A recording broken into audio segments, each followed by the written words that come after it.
सामने हाजिर हूँ, जिसका टॉपिक है कि हमें क्लास में क्या क्या डिफ़िकल्टीज फेस करनी पड़ती है जब हम एक्टिंग सीखते हैं। तो मैं उन स्टूडेंट्स की प्रॉब्लम आपको बताऊंगी जिनने ऑलरेडी ये सब एक्सपीरियंस किया हुआ है और मुझसे शेयर किया हुआ है।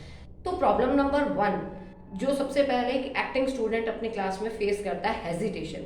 जब हम एक्टिंग सीखने जाते हैं और फर्स्ट टाइम यदि हमें कुछ एक्ट करने को मिलता है तो सबसे पहले हमें हेजिटेशन होती है।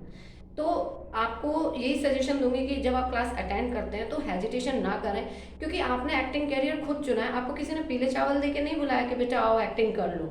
आपने अपना कैरियर खुद चुना है, और जब कैरियर आपने खुद चुना है तो उसके अच्छे बुरे के लिए जिम्मेदार भी आप खुद ही हैं। तो फर्स्ट टाइम में ये सोच लें, करो या मरो। जब आप क्लास में आए तो अपना बेस्ट देने का कोशिश करें।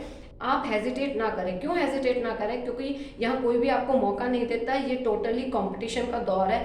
आप अपना रोल खो देंगे, दूसरा परदेसी वो रोल ले लेगा।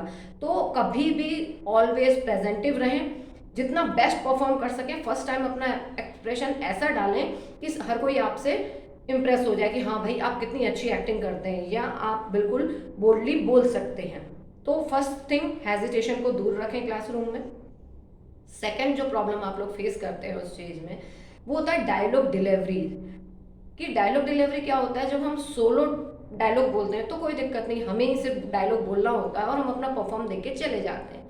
लेकिन मेन प्रॉब्लम कब फेस करते हैं? जब 12 लोगों के बीच या ग्रुप में डायलॉग डिलीवरी हमें देना पड़े। तो उस टाइम क्या होता है, कई बार हम अपनी लाइन इतनी लंबी खींच देते हैं या आउट ऑफ टॉपिक बोल देते हैं कि जो हमारा को एक्टर है उसको स्पेस ही नहीं मिल पाता डायलॉग बोलने के लिए। वो इंतजार ही करता रहता है, अरे यार ये बीच में कब गैप ले तो मैं अपना डायलॉग बोलूँ। तो ये चीज़ आपको ध्यान रखनी है कि अपनी dialogue delivery short and sweet रखें, और आपको पता होना चाहिए कब कौन से एक्टर को बोलना है, तो उसको प्रॉपर स्पेस दें जिससे वो अपना डायलॉग पूरा कंप्लीट कर सके। और जब अपना डायलॉग कंप्लीट कर सके तभी आप अपना डायलॉग स्टार्ट करें, बीच में उसको इंटरेक्ट ना करें। दूसरी चीज़, जब भी यदि आपको क्लास में परफॉर्म करने को बोला जाता है तो आपको विदाउट एनी एक्सक्यूज वो परफॉर्म करना चाहिए।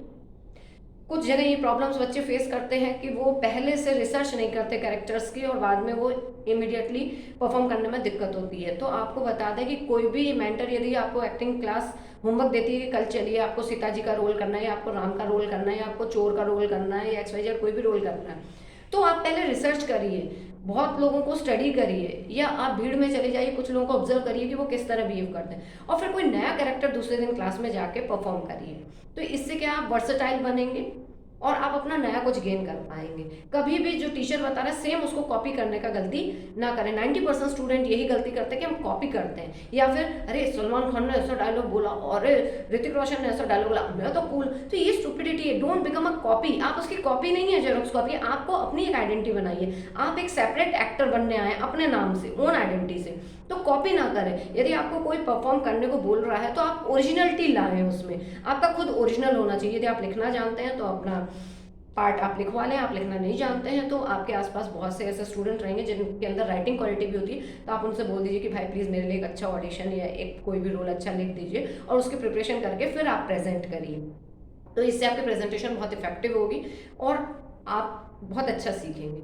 नेक्स्ट जो एक्टिंग क्लासेस में बच्चे फेस करते हैं वो चीज़ ये होती है कि मेकअप और कैरेक्टराइजेशन और ड्रेस कोड्स के बारे में नहीं बताया जाता बहुत जगह। तो आप ध्यान रखें कि आपको अपने मेकअप, कैरेक्टराइजेशन और ड्रेस कोड पे भी ध्यान रखना चाहिए। कि आप सोचें कि रोज आप हीरो बन के जाएं, ये बिल्कुल गलत है। आपको ध्यान रखना चाहिए कि यदि 3 महीने, 2 महीने, 1 महीने आप एक्टिंग सीख रहे हैं तो रोज आप अलग कैरेक्टर बन के जाएं और बिल्कुल उस कैरेक्टर को जिएं। तो सब पे इन्फ्लुएंस है कि नहीं, आपको एक्टिंग को बहुत अच्छे से समझते हैं। नेक्स्ट प्रॉब्लम जो वहाँ पे फेस की जाती है एक्टिंग में, वो होता है हॉस्टल फैसिलिटीज़। कई एक्टिंग स्कूल्स हॉस्टल फैसिलिटी देते हैं स्टूडेंट्स को।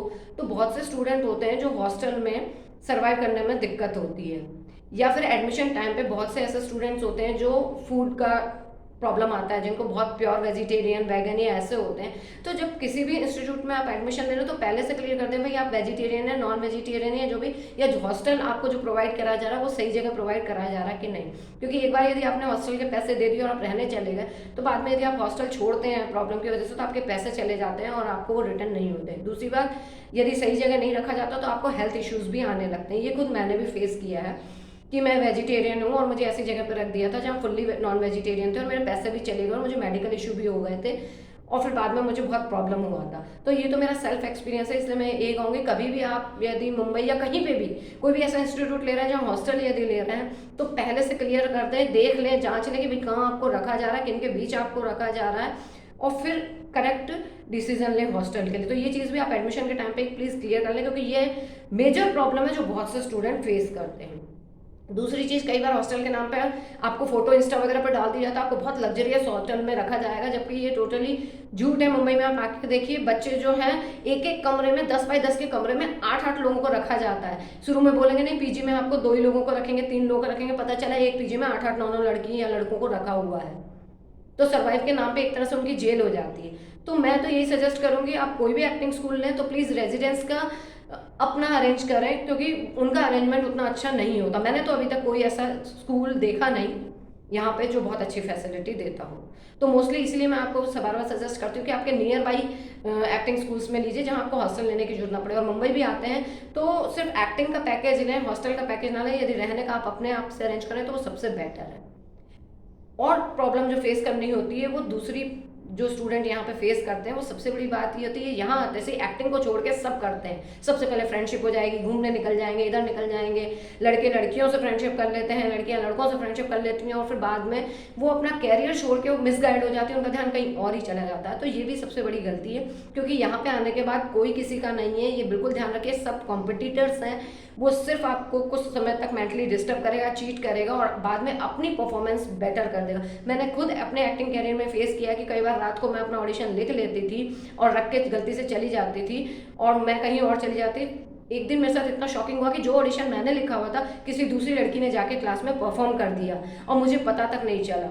तो कभी भी आप जो भी अपना लिखते हैं या कुछ भी करते हैं वो हिडन रखें, दूसरे को शेयर ना करें, क्योंकि 100% बहुत से ऐसे स्टूडेंट मिलते हैं हमको जो एक तरह से पैरासाइट होते हैं। पैरासाइट कैसे? जो खुद काम नहीं करते, लेकिन जो आपने काम करके रखा उस काम को केवल चुरा के और खुद परफॉर्म कर देते हैं और फिर आप बिल्कुल निल हो जाते हैं। तो हमेशा अपनी स्ट्रेटेजी या अपने नोट्स को बहुत सेफली रखें, आपके नोट्स चोरी ना हो, ये आप बिल्कुल ध्यान रखें, क्योंकि ये बहुत कॉमन सी चीज़ है।